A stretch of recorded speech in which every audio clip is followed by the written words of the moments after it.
Tô te ouvindo. Tô te Bom ouvindo. dia. Você me escuta? Sim, estou escutando. Bom dia. A nossa transmissão será transmitida ao vivo pelo Facebook e ela ficará também disponível no YouTube. Perfeito, Tá bom, excelente. doutor? Vou começar aqui abrindo a palavra para o doutor Luiz Ribeiro, nosso presidente da nossa subseção aqui de São Bernardo do Campo. Tá bom, doutor Eduardo? Doutor Luiz, bom dia. Não abriu, agora abriu, agora sim. Agora está me ouvindo? Sim?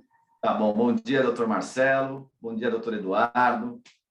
Bom dia a todas e a todos. Queria agradecer, primeiro, ao doutor Eduardo pela presença, disponibilidade de tempo. A gente sabe que o nosso bem mais precioso hoje é o tempo, e não tem volta. Então, obrigado por estar aí disponibilizando o tempo à 39ª subseção, em nome da nossa diretoria, queria agradecê-lo. Parabenizar o doutor Marcelo, doutor Flávio e toda a equipe aí pelas palestras, primeiro pelo trabalho feito à frente de comissão, né? E agora pelas palestras da Semana Jurídica, o doutor Marcelo aí nos brindou com 3 excelentes palestras, com palestrantes fantásticos, que só engrandece e enriquece a advocacia. Agradecer os presentes também nessa manhã, tá aqui se preocupando em aperfeiçoar, em discutir, pegar um tema diferenciado, que é o que nós falamos, a característica dessa nossa Semana Jurídica é fugir um pouco daquela mesmice, né? Trazer temas mais polêmicos, assuntos mais do momento e que realmente instiguem a advocacia a outras áreas até. Nós temos aí um grande desconhecimento dos nossos próprios profissionais das áreas que podem ser exploradas no mundo jurídico ou dentro do direito. E, como sempre tenho dito, não é a mim que vieram ouvir. Então, só queria agradecer a todos e estarei aqui acompanhando atentamente essa explanação, essa troca de conhecimentos, essa troca de experiências. Obrigado, doutor Marcelo. Muito obrigado, doutor Luiz. Queria agradecer também ao nosso vice-presidente da comissão, doutor Flávio Gurgel, que está nos assistindo aqui hoje. E vamos lá. Hoje o nosso tema será discussões e ações judiciais relacionadas à propriedade intelectual. É um tema um pouco mais técnico do que nós vimos aí nos outros 2 dias, né? Nessa semana, a comissão ela começou com os conceitos básicos de marca, né? Ontem tivemos o Dr. Marcos Gonçalves que falou bastante sobre pirataria, né? E hoje a gente vai entrar no nosso dia a dia do advogado que realmente lida com isso, né? Com as ações judiciais relacionadas à propriedade intelectual.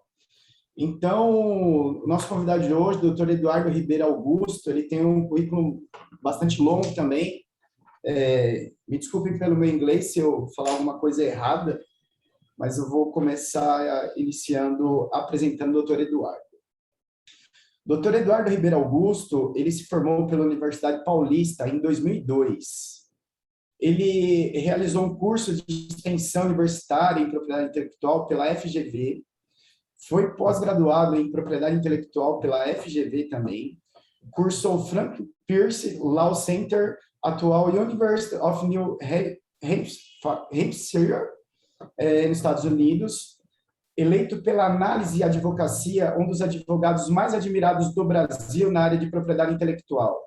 Eleito pela Análise e Advocacia, um dos advogados mais admirados do Brasil pelas empresas dos setores de comunicação, construção, engenharia, financeiro, fundos de pensão e serviços especializados.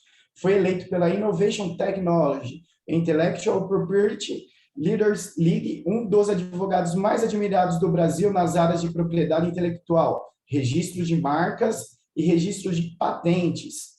Eleito pelo The Legal 500 Latin America, um dos melhores advogados do Brasil na área de Intellectual Property. Eleito pelo WTR 1 Million, The World's Leading Trademark Professional, um dos melhores advogados do Brasil nas áreas de propriedade intelectual e marca. Doutor Eduardo, é com grande honra que eu faço essa abertura no dia de hoje e eu passo agora a palavra para o senhor, doutor Eduardo. Bom dia. Bom dia a todos, Marcelo. Bom dia, Dr. Luiz Ribeiro. Bom dia, Flávio Gurgel, demais colegas aqui presentes. Para mim é uma grande honra estar aqui debatendo, aprendendo com os senhores, trocando ideias, trocando impressões a respeito desse tema que, para mim, é um tema tão apaixonante. É um tema que eu milito nessa área desde os primeiros anos de faculdade. Na verdade, meu segundo estágio em direito já foi nessa área de propriedade intelectual e desde então nunca mais a deixei, né? E continuo militando, continuo atuando nessa área desde então. Marcelo, meu som, está ouvindo bem meu som? Tudo tranquilo? Ótimo. Eu preparei aqui uma breve apresentação que eu gostaria de compartilhar com os senhores, tá? Eu vou fazê-lo aqui pelo compartilhamento aqui de tela, tá? Só um minutinho, por favor.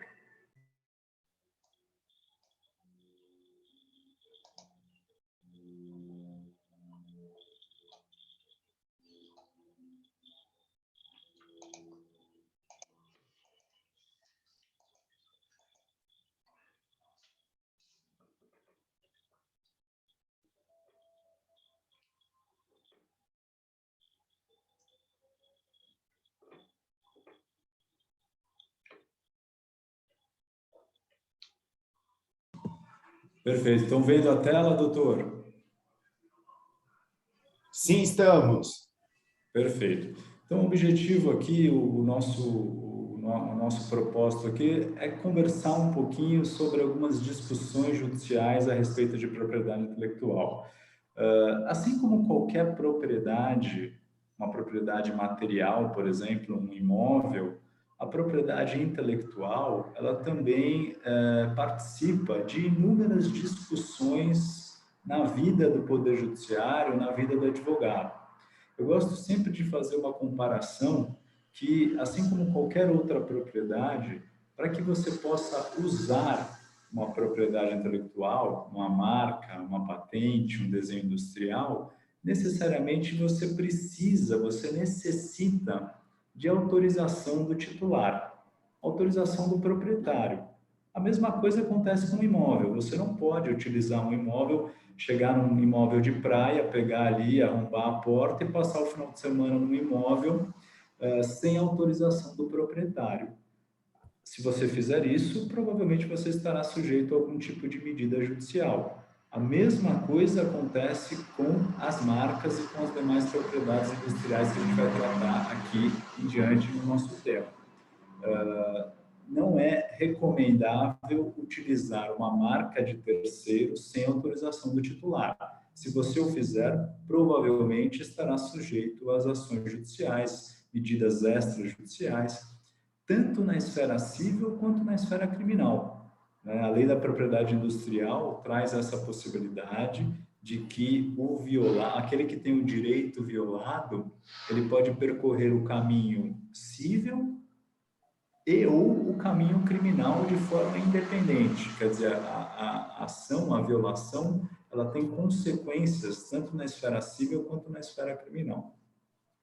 E eu vou tentar trazer aqui para os senhores e para as senhoras, amigas e amigos advogados aqui que estão investindo um pouquinho do seu tempo aqui conosco para que a gente possa conversar sobre esse tema, os principais objetivos que eu vejo aqui, pelo menos não se trata de uma lista exaustiva, sim uma lista exemplificativa, de ações, de propostas que são levadas ao Poder Judiciário, tendo como pano de fundo a propriedade intelectual. Tá? Então, não quero cansar os senhores aqui, rapidamente algumas bases legais, né? Então, a gente tem aqui a Constituição Federal, que prevê a propriedade das marcas, dos nomes, dos signos distintivos e também das criações autorais, e bem como os tratados internacionais dos quais o Brasil é signatário. Isso eu gosto muito de frisar essa parte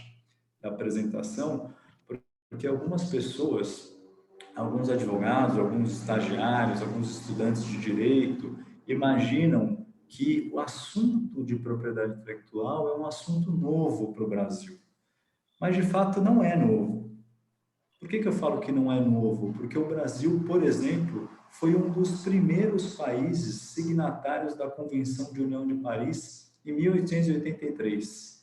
Então, esse assunto da propriedade intelectual, ele está presente nos nossos fóruns, nas nossas universidades, talvez de uma forma mais intensa, menos intensa, enfim, mas ele está presente há mais de 100 anos. Né? É um assunto que não é novo, é um assunto que cada vez mais vem sendo explorado, mas é um assunto realmente, de fato, tradicional aqui nas nossas matérias de direito. Né? Inclusive, a própria lei de criação dos cursos jurídicos já outorgava aos professores a propriedade intelectual sobre os seus materiais didáticos, sobre as suas apostilas. Isso há mais de 100 anos. Então, novamente, trago essa informação apenas para destacar que não se trata de um assunto novo, não se trata de nenhuma inovação jurídica. Já estamos lidando com esse assunto há muitos anos aqui no Brasil. O primeiro tema que eu trago aqui, o primeiro objetivo de uma ação judicial, que acho que talvez seja o mais comum, e eu estou destacando aqui na esfera civil, tá? Eu vou dar um enfoque aqui na minha apresentação muito sob o olhar da esfera civil, tá? Que é o que eu tenho mais experiência. Eu trabalho mais na esfera civil do que na esfera criminal. Então, um dos objetivos aqui é a abstenção da prática ilícita. Então, doutores, doutoras, se o seu cliente possui uma determinada marca registrada, essa marca registrada, necessariamente, via de regra, ela vai identificar uma determinada classe de produtos ou serviços. Então, por exemplo, trazer um exemplo aqui para melhor ilustração. O seu cliente, por exemplo, é detentor da marca Gol.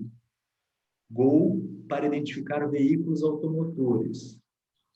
Se existe uma empresa concorrente do seu cliente utilizando essa mesma marca, ou uma marca igual ou semelhante, para identificar o mesmo produto, veículos automotores, nós estamos aqui diante de uma situação de conflito. Por que existe uma situação de conflito? Porque a lei da propriedade industrial, um dos objetivos dela é evitar a confusão perante consumidores. O consumidor, quando ele olha determinada marca, aposta em determinado produto, ou identificando um serviço específico, ele tem que saber que aquele produto, aquele específico, por meio da marca, ele tem uma origem específica. Você consegue identificar a origem do produto ou a origem do serviço.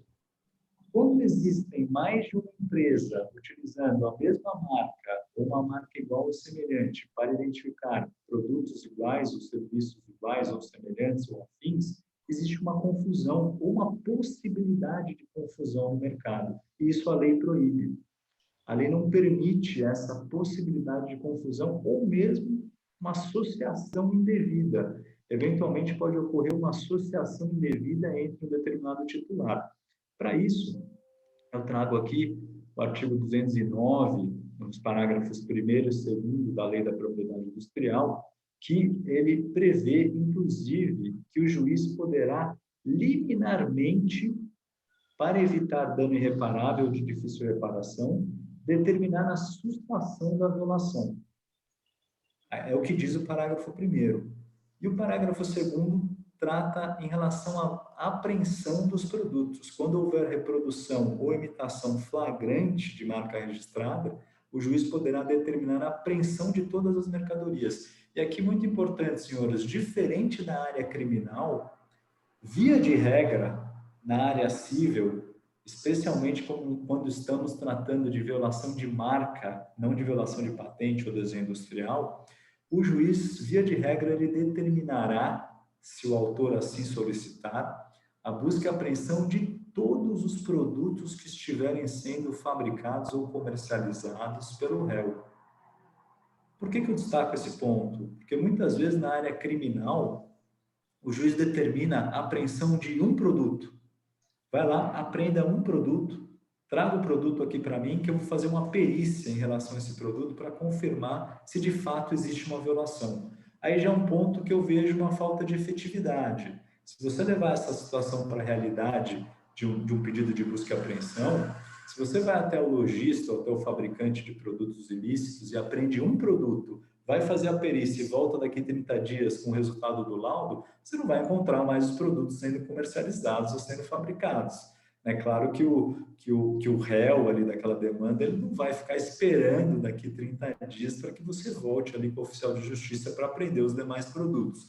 Então, já trago aqui, a meu ver, claro, respeitando opiniões divergentes, mas, a meu ver aqui, já existe um ponto favorável, um ponto positivo em relação à área civil, que, a meu ver, é a área mais apropriada, via de regra, para lidar com esse tipo de situação.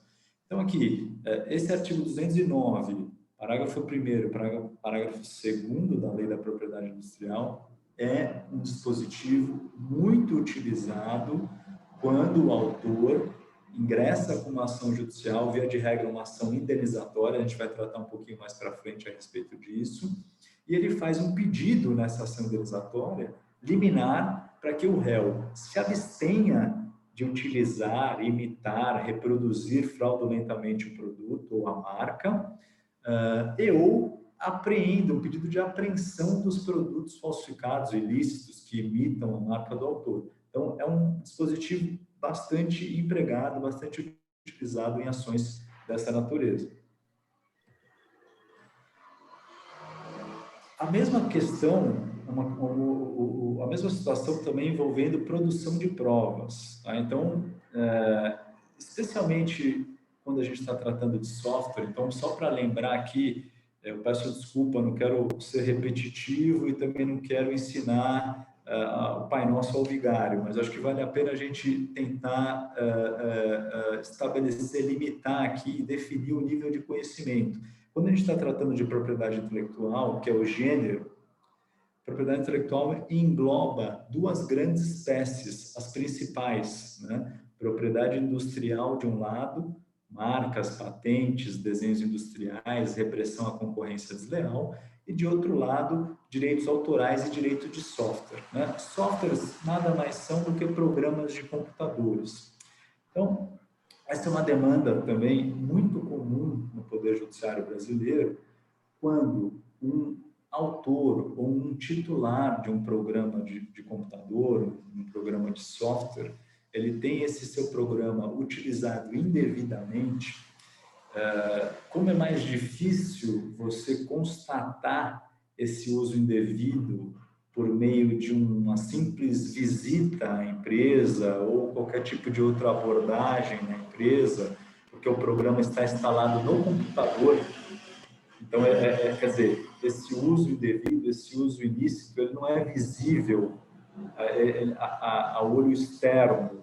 Né? Você tem que fazer uma perícia, uma vistoria no computador da empresa ré.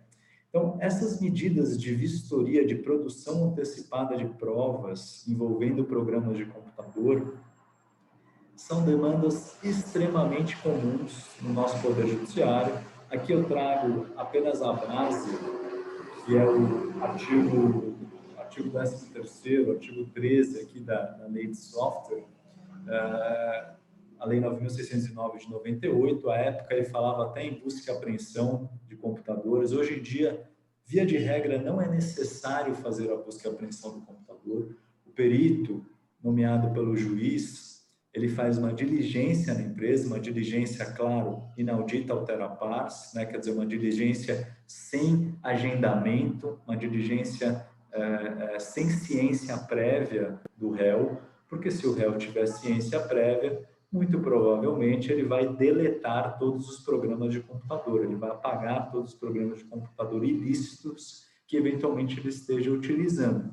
Então, essa diligência se realiza sem oitiva da parte contrária e é uma diligência que vai visar elencar, constatar, enumerar quais são os programas de computador de titularidade da empresa autora que estão sendo usados pelo réu. E o réu, nesse momento ou posteriormente, ele vai ter a oportunidade de comprovar via nota fiscal ou via contrato de licenciamento que aquele programa que ele está utilizando, aquele software que ele está utilizando, é um software lícito, é um software regular.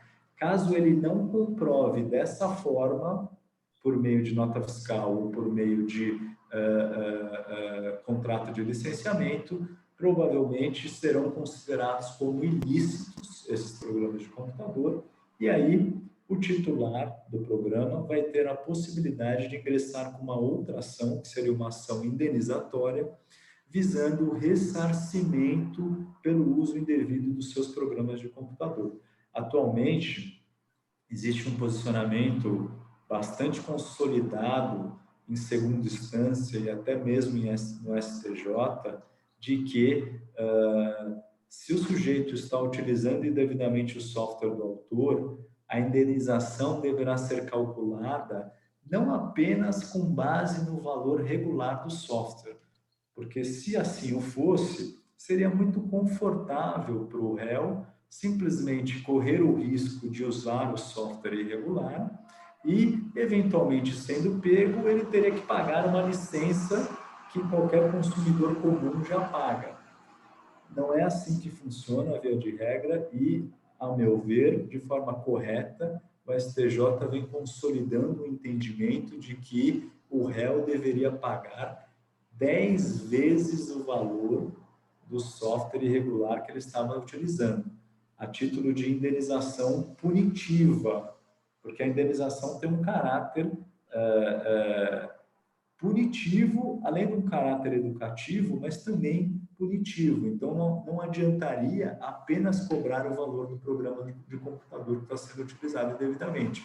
Então, o STJ construiu esse entendimento no sentido de arbitrar, via de regra, a indenização por danos materiais no valor de 10 vezes o valor da licença.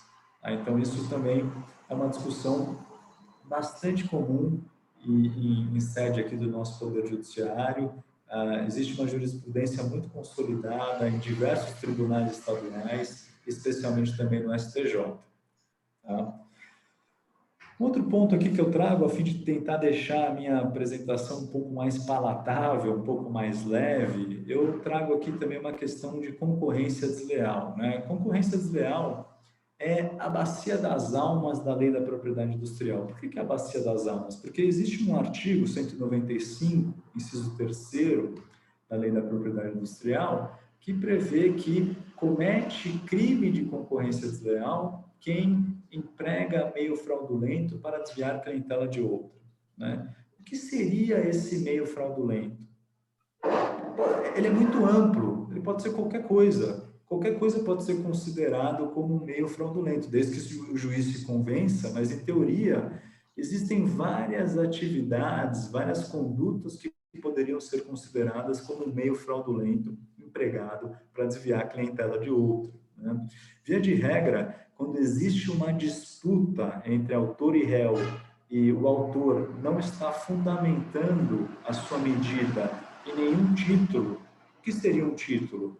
Um certificado de registro de marca, um certificado de uma carta patente, um certificado de desenho industrial, quer dizer, não tem nenhum título fundamentando a ação proposta pelo autor, mas, de todo modo, existe uma conduta por parte do réu visando desviar clientela de forma ilícita. E aí vocês podem me perguntar, mas como, Eduardo? Como seria? Quais seriam essas condutas? Enfim, existem inúmeras condutas, a criatividade humana ela é ilimitada, mas eu trago alguns exemplos apenas a título de ilustração.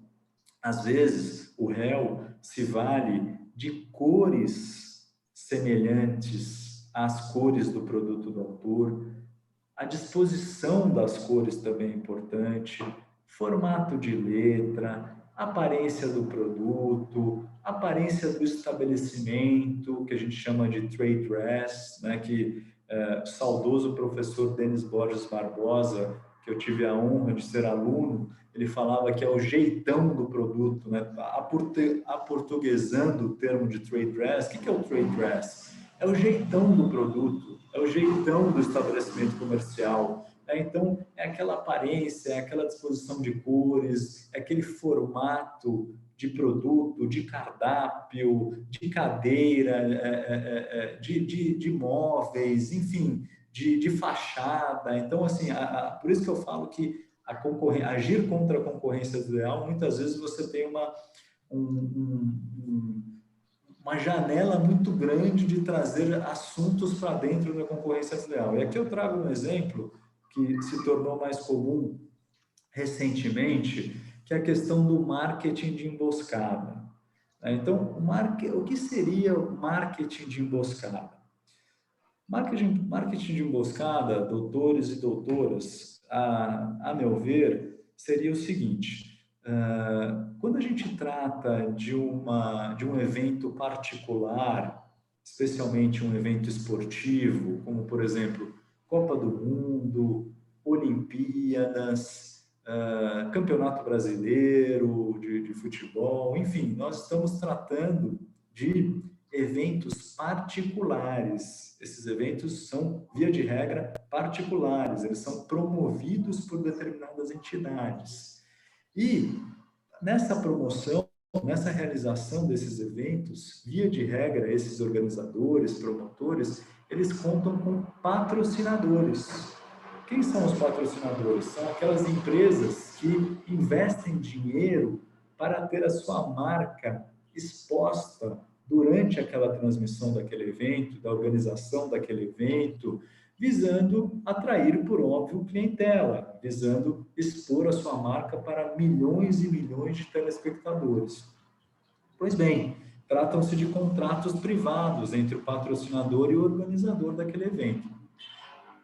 Marketing de emboscada, que vem do termo em inglês, ambush marketing, nada mais é do que aquela empresa que não é patrocinadora daquele evento privado, ela dá um jeito de colocar a sua marca dentro daquele evento.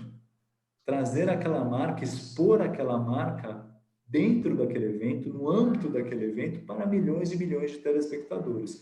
E aqui eu trago um exemplo que ocorreu nos Jogos Olímpicos de Atlanta, de 1996. Tá? Esse assunto no mundo é um assunto que já vem discutido também há décadas, em que esse atleta, ele era patrocinado pela marca Puma. A marca Puma não era uma patrocinadora do evento, salvo engano, a patrocinadora do evento era a Reebok.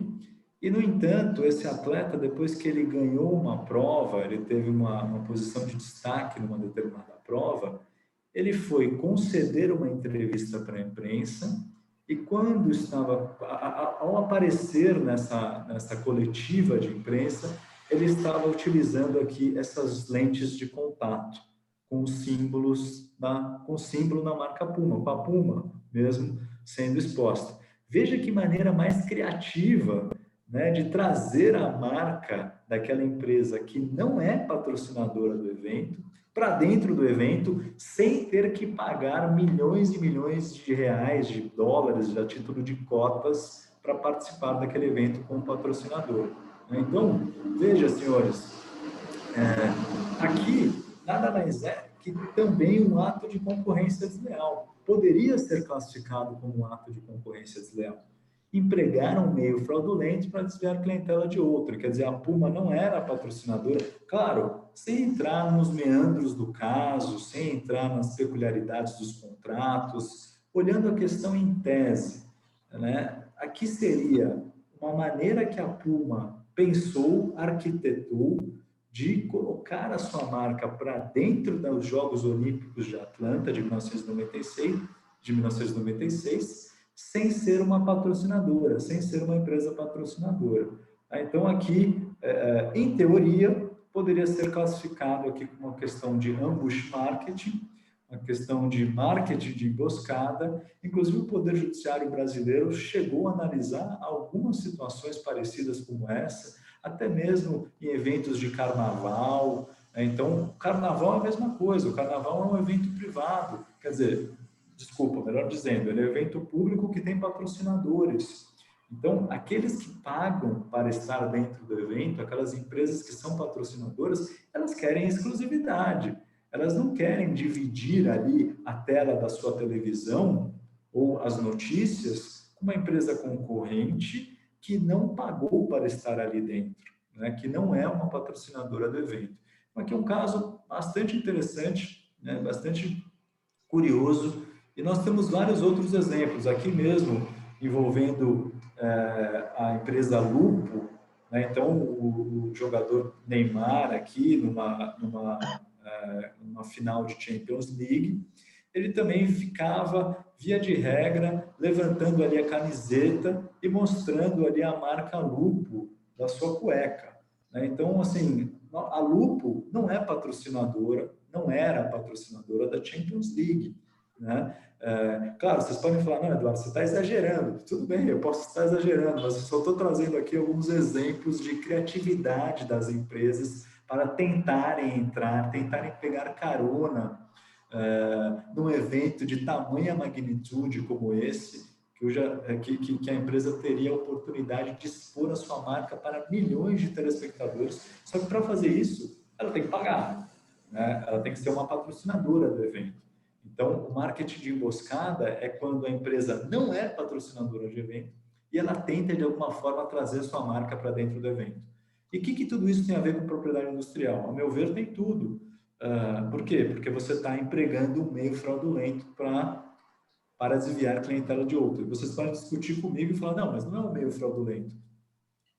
Aí a gente teria que analisar caso a caso, né? Mas eu só queria trazer esse assunto para os senhores, porque é um assunto muito discutido, especialmente em época de Copa do Mundo, em época de Olimpíadas. Via de regra, acontece esse tipo de situação ao redor do mundo. Porque vejam, senhores, as legislações de propriedade intelectual ao redor do mundo são muito parecidas, por isso que existem tratados internacionais de harmonização dessas legislações. Então, as leis são muito parecidas, tá? Então, essa questão do marketing de emboscada é uma questão que é tratada mundialmente. Uma outra situação aqui que é uma situação que não é uma questão tão comum, mas atualmente vem se tornando mais comum, é uma ação chamada ação declaratória de não infração de marca ou de propriedade intelectual ou de patente ou de desenho industrial. Na prática, como ocorre essa situação? Então, vamos lá. Faz de conta que o seu cliente foi notificado extrajudicialmente por uma empresa. E essa empresa está acusando o seu cliente de infração de patente, de marca, de desenho industrial, falando, olha, empresa notificada, eu sou titular da patente XYZ e você, empresa notificada, está utilizando a minha patente de forma indevida, sem a minha autorização. Então, pare de usar a minha patente sob pena de eu ter que adotar uma medida judicial cabível. No entanto, o seu cliente, ele acredita piamente de que o produto que ele está fabricando, comercializando, não viola aquela patente. É um produto que tem características diferentes, né? Características diversas daquela que compõe as reivindicações da patente da empresa notificante. O seu cliente responde àquela notificação com esses argumentos, com essas alegações. No entanto, a empresa notificante não se convence e ela insiste, notifica o seu cliente novamente e fala, por derradeiro, pare de usar a minha patente sob pena de eu ter que adotar as medidas judiciais cabíveis. Nesse momento que surge essa opção ou essa oportunidade de a empresa notificada se adiantar e procurar o judiciário antes da empresa notificante, visando uma ordem, uma declaração de não infração de direitos. Pois bem, qual seria a vantagem de tudo isso? Né? Por que seria interessante tomar esse tipo de ação? Eu apresento algumas razões aos senhores, aos doutores e às doutoras aqui que nos brindam aqui com a presença. Quem procurar o judiciário anteriormente terá a oportunidade de contar a sua história ao juiz antes da parte contrária. Então, eu vou ter a oportunidade de contar a minha versão da história antes da empresa notificante.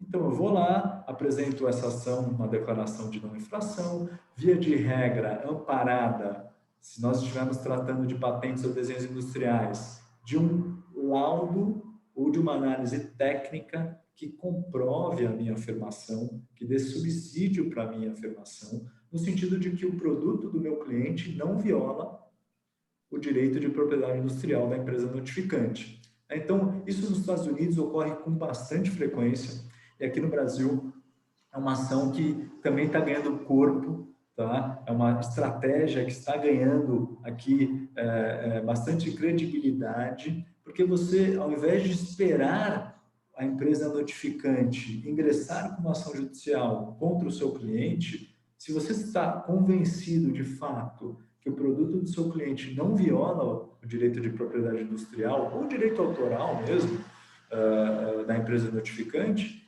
eventualmente vale a pena se adiantar, vale a pena procurar o judiciário antecipadamente do que a empresa notificante, inclusive pedindo uma ordem liminar, para que eventualmente a empresa notificante se abstenha de falar mal do produto da notificada, de acusar o produto da notificada no sentido de que está ocorrendo uma violação e até eventualmente se abstenha de tomar qualquer medida extrajudicial ou judicial visando impedir a comercialização do produto do seu cliente, até a realização de um laudo. Claro, porque essa ação aqui, a ação declaratória de não infração, ela busca, no mérito, a realização de um laudo por um perito judicial, a fim de comprovar, de fato, se existe ou não existe infração.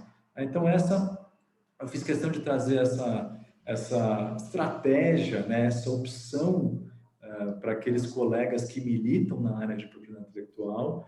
É claro que não é nenhuma opção, não estou descobrindo a roda aqui, muito pelo contrário, mas estou trazendo aqui uma alternativa que vem me parecendo uma alternativa bastante consistente e até mesmo, muitas vezes, inovadora. O cliente fica, muitas vezes, bem impressionado com esse tipo de sugestão, no sentido de, olha, em vez de esperar o autor entrar com uma ação, pedir uma busca e apreensão contra o seu produto, você vai lá, se adianta e procura o judiciário. Amanhã ou depois, se o notificante ingressar com uma ação judicial contra o seu cliente, a ação declaratória de não infração, ela vai ter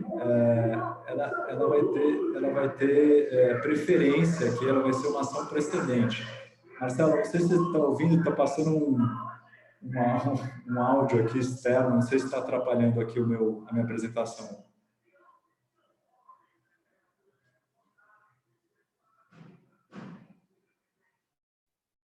Já desliguei, já doutor. Passou aqui. Perfeito, obrigado.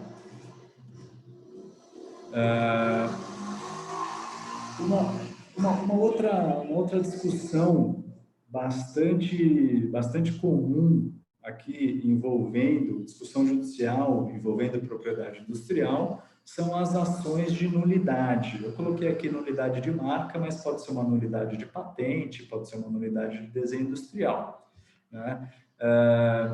Os doutores e as doutoras com certeza devem saber que para que o seu cliente constitua um título de direito de propriedade industrial, nós temos que procurar o Instituto Nacional da Propriedade Industrial, iniciando um depósito de marca, um depósito de patente, um depósito de um desenho industrial. Pois bem, esse processo administrativo ele tem um trâmite, né? Vou tratar especialmente aqui sobre marca, porque é uma questão mais objetiva e mais fácil de explicar. Após o trâmite administrativo perante o INPI, o Instituto Nacional da Propriedade Industrial pode entender por bem deferir ou indeferir o pedido de registro de marca. Pois bem, se ele deferir o pedido de registro de marca, qualquer terceiro interessado pode, eventualmente, ingressar com processo administrativo de nulidade, que seria o chamado PAN, perante o INPI, ou, depois de 6 meses, que é o prazo do PAN, esse terceiro interessado, esse terceiro que se entende prejudicado por esse deferimento de pedido de registro de marca, ele pode entrar com uma ação que se chama ação de nulidade. Essa ação de nulidade, ela poderá ser proposta pelo INPI, pelo próprio INPI. O INPI pode chegar a entender que, olha, veja, eu errei, eu não fiz a análise de forma correta. Eu entendo que o examinador que analisou esse pedido de registro de marca, ele não considerou uma marca anterior, que teria preferência, que já estava registrada para identificar os mesmos produtos ou produtos afins. Quer dizer, eu gostaria de rever o meu posicionamento. E como que ele faz para rever o posicionamento dele? Ele pode entrar com uma ação de nulidade de marca. Quer dizer, o INPI pode ser o próprio autor dessa ação de nulidade de marca. Ou qualquer terceiro que tenha legítimo interesse também poderá propor uma ação dessa natureza. E o INPI, ou ele vai ser... Existe uma discussão processual aqui também, ou ele vai ser réu, ou ele vai ser assistente da parte autora, ou assistente simples do réu, enfim, mas o INPI participa desse processo. O INPI compõe o polo, via de regra, o polo passivo dessa demanda. Tá? Ao longo da ação, o INPI pode até virar para o polo ativo, ele pode, que a gente fala aqui de, ele tem uma postura que não é uma postura fixa, porque se ele entender de fato que ele errou, mesmo que ele não seja autor da ação, ele pode passar a defender os interesses, os argumentos do autor da demanda. Então, aqui, eu trago o artigo 173 da Lei da Propriedade Industrial, Lei 9279 de 96, que prevê a ação de nulidade de marca, né? Inclusive, o juiz poderá, nos autos dessa ação, determinar liminarmente a suspensão dos efeitos do registro e do uso da marca, atendidos os requisitos processuais próprios, né? Então, você pode, por meio dessa ação de nulidade, requerer, apresentar um pedido liminar de suspensão dos efeitos daquele registro marcário e também até mesmo abstenção do uso, né, em relação a essa discussão. Então, aqui também é uma ação bastante comum, bastante utilizada nesse tipo de discussão. E, por fim, já caminhando aqui para o final da minha apresentação, eu trago a questão que talvez seja a questão mais relevante nesse tipo de discussão, que é a questão da indenização, a questão indenizatória. Vejam, senhores e senhoras, se o titular de uma propriedade industrial vê sua propriedade sendo usurpada, sendo utilizada indevidamente, sendo reproduzida, sendo imitada, via de regra, ele não almeja apenas a abstenção daquela prática. Ele também o quer, também deseja ser indenizado, ter os seus danos, os seus prejuízos materiais ou imateriais ressarcidos. Existe um entendimento, uma corrente, eu diria, majoritária, no sentido de que, jurisprudencial, né, no sentido de que o mero uso indevido de uma marca já faz nascer o direito à indenização, por dano material e até mesmo por dano moral. Então, é uma situação de dano, via de regra, respeitando as peculiaridades de cada caso próprio, mas, via de regra, se trata de um dano objetivo. O que seria isso? você não precisa comprovar o dano. O dano nasce a partir do uso indevido daquela sua propriedade. E qual que é o fundamento, qual que é a base desse dano objetivo? A meu ver, o artigo 209 caput, da Lei da Propriedade Industrial, traz muito fundamento para isso. Por quê? Porque o que ele diz? Fica ressalvado ao prejudicado o direito de haver perdas e danos em ressarcimento de prejuízos causados por atos de violação de propriedade industrial e atos de concorrência desleal. Senhores e senhoras, por favor, me avisem se existe um entendimento diferente. Estou disponível para debater aqui o assunto com os senhores e com as senhoras, mas, a meu ver, a lei não traz nenhuma condicionante para esse ressarcimento. A única condição que a lei fala é a presença de atos de violação de propriedade industrial e atos de concorrência desleal. Em existindo esses atos, em existindo essas situações, já faz nascer, a meu ver, a minha leitura desse dispositivo, por a necessidade de ressarcimento de prejuízos. Então, é o que diz o 209. E o 210, dessa mesma legislação, ele traz alguns critérios para cálculo do lucro cessante. Os lucros cessantes, uma modalidade ali do dano material. Os 3 incisos do artigo 210 da Lei da Propriedade Industrial são critérios objetivos para cálculo desses danos, desses lucros cessantes. Então, você veja que os senhores vão verificar, as senhoras vão poder analisar, que existem aqui 3 critérios. O que é importante destacar aqui, a meu ver, nesse slide? Veja que a lei, o artigo 210 caput, fala do critério mais favorável ao prejudicado. Mais favorável. Então, o que deve ser feito? Você pode calcular os 3 critérios, você pode aplicar os 3 critérios na prática e verificar qual é o mais favorável, qual favorece mais o seu cliente. Se são os benefícios que o prejudicado teria oferido se a violação não tivesse ocorrido, ou, eventualmente, a remuneração que o autor da violação teria pago ao titular do direito violado. Vejam, a lei dá essa faculdade ao prejudicado para que calcule os 3 critérios e aplique o critério que for mais favorável. Isso eu vejo como um grande avanço, uma grande proteção ao titular de propriedade industrial, um grande incentivo, um grande fomento ao desenvolvimento social e tecnológico do Brasil. Porque essa é uma ferramenta, um dispositivo judicial que é bastante benéfico, via de regra, ao autor da demanda. Os 2 primeiros aqui, o inciso 1º e o 2º, via de regra, você vai ter que precisar de uma perícia, vai ter que fazer uma perícia para fazer, para calcular esses benefícios. O inciso 3º,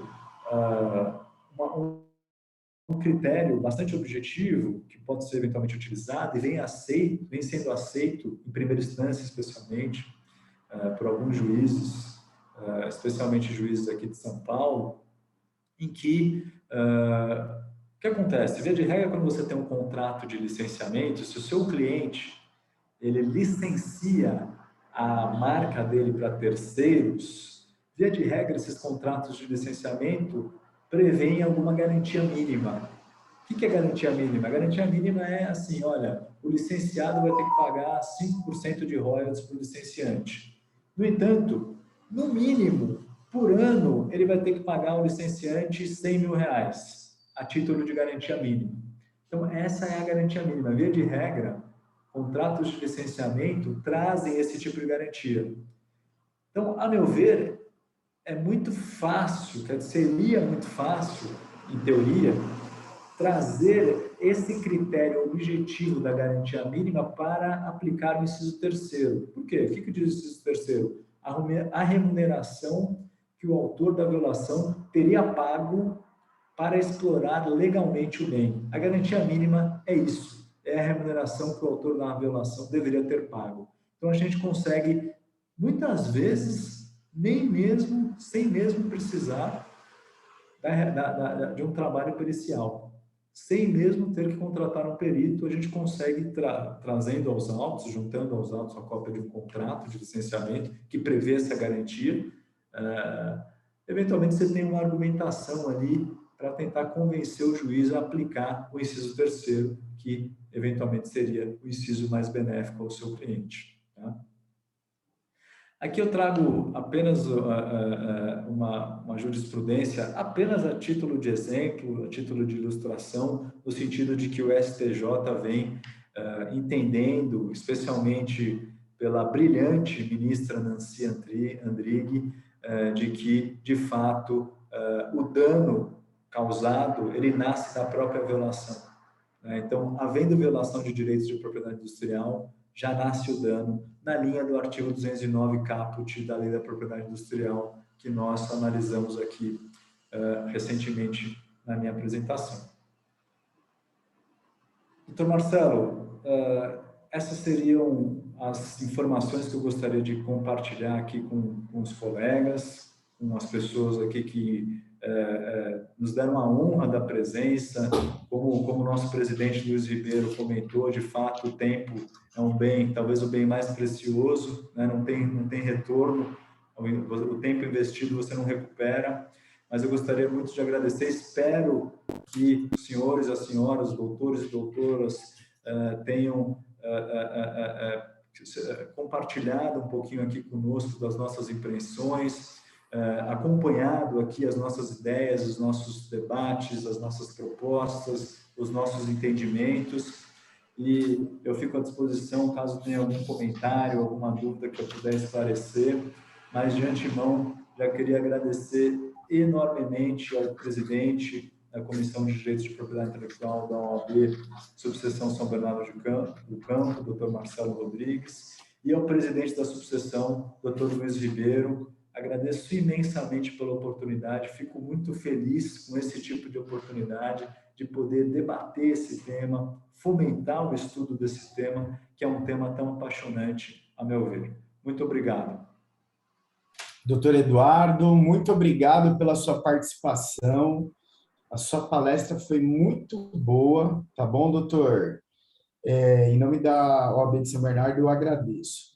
Doutor, agora nós costumamos abrir o espaço para algumas perguntas, tá, doutor?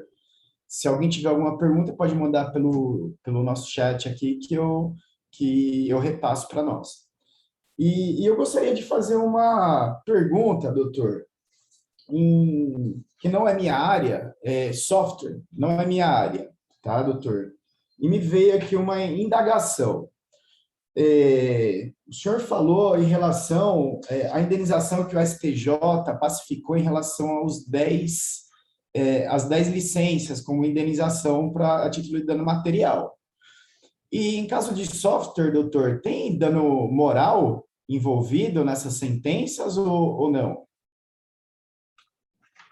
O extrapatrimonial, né?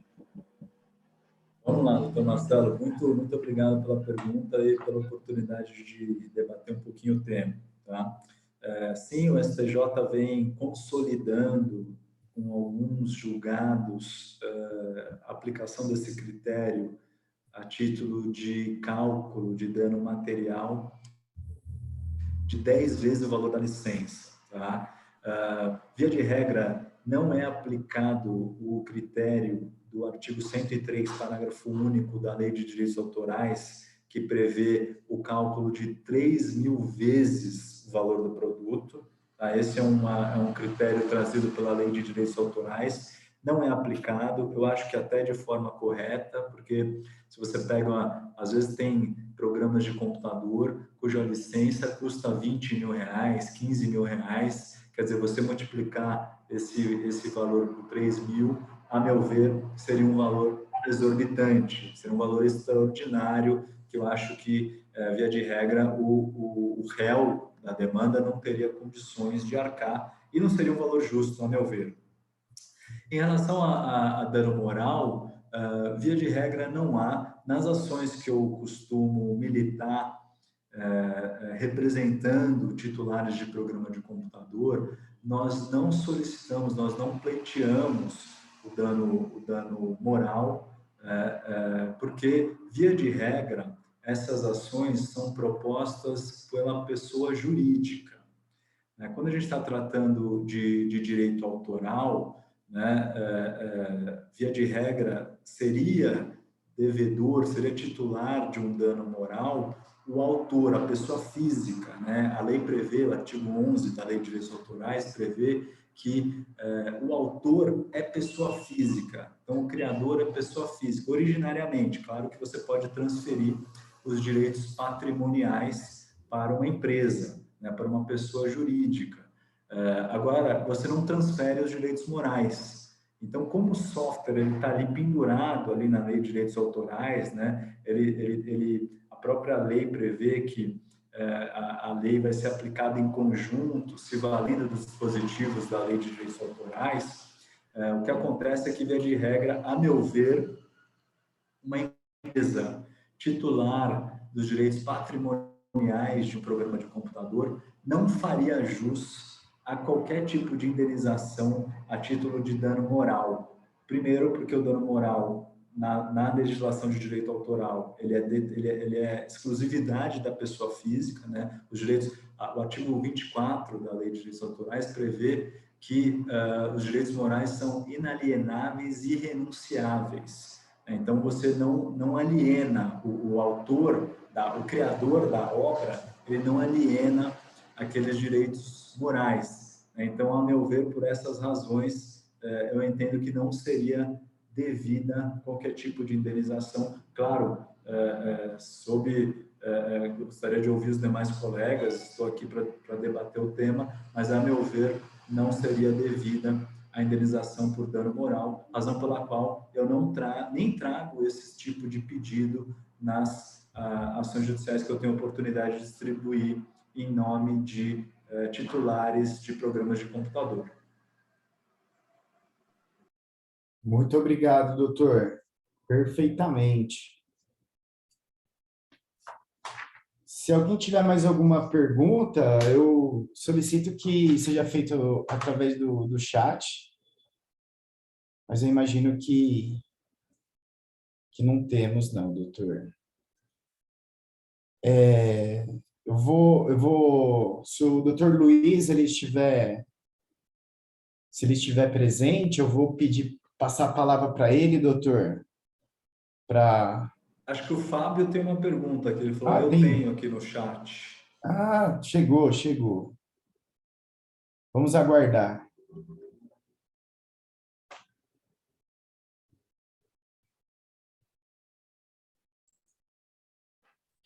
Deixa eu aproveitar enquanto o Fábio transcreve a pergunta. Doutor Eduardo, o caso da Olimpíada, onde nós tivemos a seleção de futebol que se recusou a vestir a marca oficial da Olimpíada, porque muitos atletas tinham contratos com a Nike. Como é que seria criado? O que o doutor entende dessa situação? Excelente, Luiz. Excelente pergunta, excelente comentário.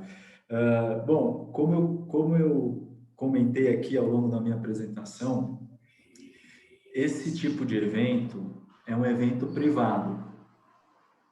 Então, uma Copa do Mundo, uma Olimpíada, organizado pelo COB, eventualmente, Comitê Olímpico Brasileiro, ou mesmo pela Confederação Brasileira de Futebol. E essas entidades, elas firmam contratos de patrocínio com determinadas empresas. Esses contratos de patrocínio, via de regra, eles trazem algumas previsões em relação à exposição de marcas, tanto do patrocinador como de concorrentes. A meu ver, para resolver da melhor maneira essa questão, juridicamente falando, o ideal seria verificar qual foi o contrato, quais são os termos do contrato de patrocínio existente entre o patrocinador desse evento e a Confederação Brasileira de Futebol, ou o Comitê Olímpico Brasileiro, e nesse contrato deveria prever uma situação como essa, né? Porque uma coisa a questão é a seguinte: o contrato de patrocínio ele é firmado com a CBF, ele não é firmado via de regra diretamente com os jogadores. E aí que vem a discussão, porque os jogadores possuem patrocinadores às vezes diferentes do que os patrocinadores do evento. E aí que começa essa discussão. Então, de fato, a meu ver, a melhor forma de resolver essa questão seria, contratualmente falando, analisando os termos desse contrato e até numa futura situação como essa, prevendo esse tipo de situação, porque muitas vezes o patrocinador do atleta também quer aproveitar essa oportunidade para expor a sua marca, expor o seu logotipo, mesmo não sendo patrocinador do evento. Então, uma discussão bastante palpitante, mas, a meu ver, a melhor forma seria analisar os termos contratuais e também analisar os dispositivos da própria lei. Existe uma lei específica, tanto para a Olimpíada, como, eu não me recordo o número agora, mas se os senhores pesquisarem, com certeza os senhores vão encontrar. Existe uma lei que traz também esses termos de marketing de emboscada, e ele traz algumas previsões a respeito desse tipo de situação.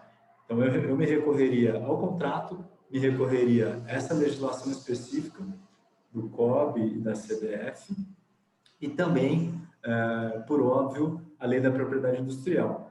Tanto é um evento privado que, se os senhores procurarem, por exemplo, fazer uma busca no Instituto Nacional da Propriedade Industrial em relação à Copa do Mundo, que foi realizada aqui no Brasil, vocês vão verificar que existem marcas registradas para esse evento. A cada 4 anos, a Confederação ou Brasileira de Futebol, ou a Confederação Internacional de Futebol, ela faz registro de marca, por exemplo, deve ter feito o registro de marca em relação ao COB na Olimpíada agora do Japão. Então, são registros de marca que são feitos justamente para quê? Para garantir a exclusividade de uso. Então, são eventos privados e, por serem eventos privados, entendo que quem tem que regulamentar isso é o contrato entre os patrocinadores e também, eventualmente, essas outras legislações que eu citei agora. Só fazer um adendo, doutor Eduardo. Salvo engano, na Copa do Mundo do Brasil, foi sancionada uma lei que só permitia as propagandas em um determinado espaço entre o estádio de futebol, não lembro quantos metros eram. Então, inclusive, a venda de cerveja, enfim, tinha que ser feita pelo patrocinador exclusivo do evento. E foi uma lei que teve que ser aprovada, né? Eu me recordo disso, e justamente para proteger esses patrocinadores, né? Exatamente essa lei, Marcelo. Exatamente, eu não me lembro o número dela agora, mas eu lembro que tem uma polêmica muito grande, quer dizer, a 500 metros do estádio, que podia vender outra cerveja que não fosse a cerveja X. Por quê? Porque a cerveja X era a patrocinadora do evento, né? Então, tudo isso a gente está tratando aqui de proteger os direitos desses patrocinadores. Claro, eventualmente podem haver alguns exageros, né? Então, 500 metros do estádio, você não pode vender determinada marca de cerveja ou de refrigerante. Assim, eu acho que existem alguns exageros, a meu ver, né? Mas acho que dentro do estádio, esse tipo de artimanha que é utilizada, por exemplo, na Copa do Mundo da África, uma determinada fabricante de cerveja contratou 30 modelos, 30 mulheres muito bonitas, né, para que fossem ao estádio vestidas com um determinado traje, uma determinada roupa laranja, né, todas vestidas iguais, com determinadas bandeiras, enfim, adereços, né, que fazia alusão a uma determinada marca de cerveja que não era patrocinadora do evento. Mas o que aconteceu? As televisões, via de regra, filmavam o jogo, filmavam os modelos, filmavam o jogo, filmavam os modelos. Então, isso começou a causar um incômodo muito grande ao patrocinador, claro, né, aquele fabricante de cerveja que era patrocinador, e essas pessoas, essas mulheres, essas modelos, elas foram conduzidas à delegacia. Mas se vocês buscarem na internet, vocês vão verificar, justamente por essa questão de marketing emboscada. Então, o assunto acabou sendo levado para a delegacia, justamente para proteger o direito dos patrocinadores. Então, assim, eu acho um tema muito palpitante, muito interessante, muito atual, e eu acho que a jurisprudência brasileira vai evoluir bastante ainda em relação a isso, porque não só a Copa do Mundo, como Olimpíadas, existem vários outros eventos, privados ou não, em que são campos muito férteis para essa situação de marketing emboscado.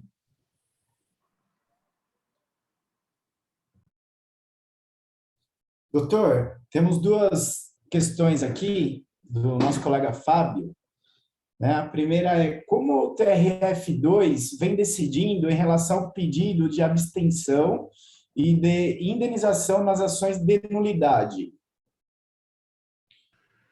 Vamos lá, Fábio? Fábio? Isso. Vamos lá. Esse é um entendimento bastante recente também do STJ, no seguinte sentido: se você vai propor uma ação de abstenção e o réu ele é titular de uma marca, aquele réu que está sofrendo, que é alvo, que é o polo passivo da ação de abstenção e ou da ação indenizatória, necessariamente essa demanda tem que tramitar na Justiça Federal. Necessariamente. Por quê? Porque o réu é possuidor, é titular de uma marca registrada. Não é que ele está usando uma marca que imita, reproduz a marca do autor. Ele tem um registro de marca. Então, pois bem, nesse caso, a Justiça Estadual não seria competente para determinar a abstenção de uso de uma marca registrada. Então, necessariamente você tem que propor essa ação na Justiça Federal, porque o réu é titular de marca registrada. A mesma coisa acontece com a indenização. Então, tanto a abstenção de uso quanto a indenização serão tratadas na Justiça Federal. Porque o INPI também, inclusive, tem que compor essa ação, tem que fazer parte dessa ação. Agora, se a gente está tratando de uma disputa em que o autor é titular de uma marca e o réu está usando a marca do autor ou imitando a marca do autor e não é titular de registro de nenhuma marca, nenhuma propriedade em relação a esse termo, aí a ação vai ser tratada necessariamente na esfera estadual. Então, a competência, quem define a competência vai ser se o réu, se a marca que está sendo utilizada pelo réu e discutida pelo autor é uma marca registrada ou não. Se for uma marca registrada, necessariamente a demanda tem que ser proposta na Justiça Federal. Perfeito, doutor. Outra situação. Como o senhor entende da viabilidade dos pedidos nas iniciais para que as empresas apresentem balancetes de venda de produtos de determinadas marcas, acusadas de contrafação? Olha, um tema polêmico, né? Via de regra, eu nesse tipo de demanda, via de regra, eu estou pelo autor, mas por outro lado, fica complicado para o réu produzir prova contra ele mesmo, né? Essa é uma situação que tem que ser apurada. A segunda situação é que, via de regra, os balanços contábeis de empresas que fabricam e comercializam produtos falsificados ou produtos ilícitos, via de regra, veja, não estou generalizando, mas não são balanços fiéis. Não vai ter no balanço ali que eu vendi no mês de agosto de 2021 150 produtos na marca ABC, via de regra. Por quê? Ele sabe que está vendendo um produto ilícito, ele não vai contabilizar aquela venda. Ele vai colocar 150 produtos. Tanto é que quem faz trabalho de combate à pirataria sabe o quanto é difícil, às vezes, você comprar um produto para instruir uma inicial que faça menção, que faça especificação clara da marca ali na nota fiscal. muitas vezes o vendedor, o estabelecimento comercial, nem emite nota fiscal, e se ele emite, ele vai colocar lá produto.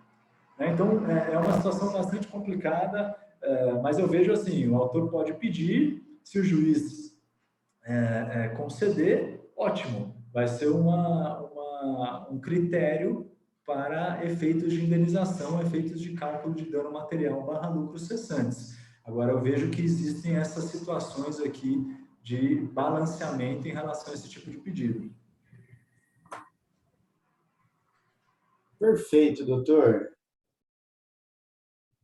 Eu agradeço novamente, tá bom, doutor? Agora acabou as perguntas, o nosso tempo também já está chegando ao fim.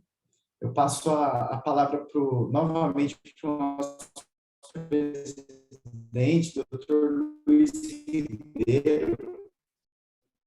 Doutor Luiz, por favor. Obrigado, doutor Marcelo. Doutor Luiz? Bem esclarecedora. Você vê que realmente esse marketing de emboscada é algo que vem cada vez mais se popularizando, né? A gente vê em principalmente a atividade esportiva, Fórmula 1, futebol, teve o Super Bowl, né? Nos Estados Unidos também fazem essas estratégias, né? Então, realmente é algo que é complicado, é uma brecha na lei que vão tentando achar. Mas foi bom, obrigado, agradeço aí por toda a disposição, agradeço a todos os presentes. Realmente é algo que nós precisamos cada vez mais ter esse conhecimento, né? Porque é uma área, eu diria que nova, apesar do tempo que vem, mas situações novas vão sendo apresentadas e o judiciário vai se acomodando, se ajustando. É difícil ter uma posição ainda definida, porque os próprios magistrados não conhecem tanto a situação. É algo que a gente tem que ir com calma e trabalhando para que seja consolidada uma experiência, um entendimento. É como o doutor respondeu, os balanços demonstrativos, né? Ninguém vai querer. Eu sei que estou fazendo errado, eu não vou dizer lá qual o produto, a quantidade, o que é. E mesmo quem faz certo hoje, nem todos acabam fazendo de maneira adequada. Então, fica complexa essa situação para a parte prejudicada, né? Eu estava comentando, acho que foi na palestra do doutor Marcelo também, nós estávamos falando sobre pirataria, nós acabamos até indevidamente ou inadvertidamente tendo softwares que não são legalizados em nossas máquinas, nós acabamos sem querer incentivando, fazendo, é um crime de menor potencial ofensivo, vamos assim chamar, mas está errado, você está afetando o direito autoral, você está criando tudo, então são coisas que nós precisamos nos habituar. Parabenizar novamente doutor Marcelo, doutor Flávio, toda a equipe aí pelo brilhante trabalho que fizeram na Semana Jurídica. Doutor Marcelo fecha aí o ciclo de palestras da comissão dele com chave de ouro.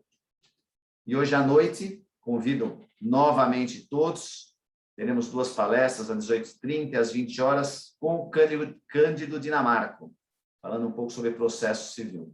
E amanhã fechamos nossa Semana Jurídica. Obrigado, um bom dia a todos.